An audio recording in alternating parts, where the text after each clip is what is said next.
ಯಾವ್ದು ಅಣ್ಣ ಇದು ಹೋರಿ? ಕೊರಟಗೆರೆ ತಾಲೂಕು ಕೋಲಾರ ಹೋಬಳಿ ಕಾಟೇನಹಳ್ಳಿ ಗ್ರಾಮ. ಕೊರಟಗೆರೆ ಕಾಟೆ. ಎಷ್ಟು ಹಲ್ಲಿದೆ ಇದು? ಈಗ 4 ಕಾಲಕ್ಕೆ.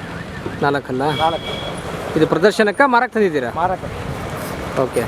ಇದೆಲ್ಲ ಇದು ಗಂಟು ರೋಗ ಬಂದಿತ್ತಾ ಇದಕ್ಕೆ? ಹೌದು ಸರ್. ಈಗೆಲ್ಲ ವಾಸಿಯಾಗಿದೆ ಅಲ್ವಾ? ಓಕೆ.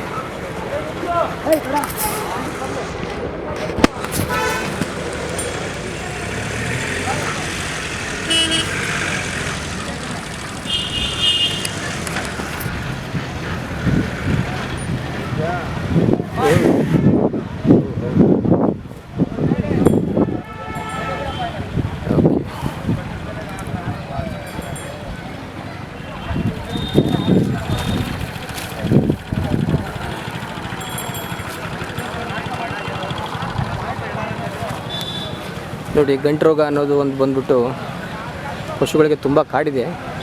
ವಾಸಿಯಾಗಿ ಗುಳಿ ಮೊದಲಿನ ಥರನೇ ಆಗಿದೆ. ಸೊ ವಾಸಿಯಾಗಿದೆ ನೋಡಿ. ಎಷ್ಟೊಂದು ಉತ್ಕೃಷ್ಟವಾದಂಥ ಒಂದು ಹಳ್ಳಿಕಾರ್ ತಳಿಯ ಬೀಜದ ಹೋರಿ ಇದು. ಕತ್ ನೋಡ್ಬೋದು, ಸಣ್ಣ ಮುಖ, ತೆಳುವಾದ ಚೂಪಾದ ಕೊಂಬುಗಳು, ಸೊ ನೀಳವಾದ ದೇಹ. ಇದು ಒಂದು ಹಳ್ಳಿಕಾರ್ ಪಶುಗಳ ಒಂದು ಸಂವರ್ಧನೆಗೆ ಅತ್ಯಂತ ಒಳ್ಳೆಯ ತಳಿಯಾದಂಥ ಬೀಜದ ಹೋರಿ ಅಂತ ನಾವು ಹೇಳ್ಬೋದು.